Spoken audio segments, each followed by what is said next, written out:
More parents are homeschooling since the pandemic. Parents say they choose to homeschool for a lot of reasons, from belief systems to having more flexibility and time with their kids. News on 6's Kristen Weaver is live with how many parents are using homeschooling and how it can look different for different families. Kristen. Well, Lori and Craig, a study says that increase is about 50% nationwide since the pandemic. Parents say there are lots of resources to homeschool that are easily accessible to everyone.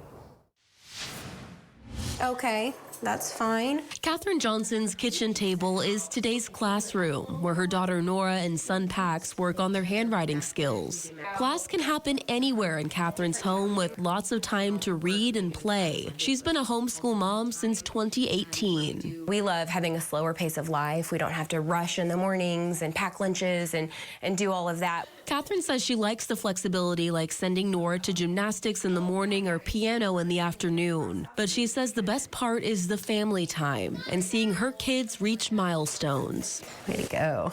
Research from the Washington Post shows a 50% jump in homeschooling nationwide since COVID. Here in Oklahoma, numbers aren't available since the state doesn't require families to report when they homeschool. The numbers of homeschoolers have grown really astronomically. Megan Spring has 5 kids and all have learned or are learning through classical conversations. It's a Christian education homeschool program where kids learn 4 days a week at home and spend a day in a classroom setting with other students. The students meet together with a trained and licensed director or tutor, and they go over what they have learned at home. She says homeschooling has a lot of misconceptions, but with so many different options out there now, she understands why more parents are choosing it. The beauty of homeschooling is you get to choose what works for you and for your kid.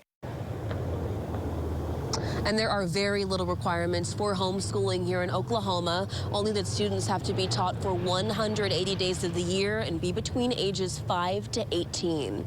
Live in Tulsa, Kristen Weaver, Oklahoma's Own, News on 6.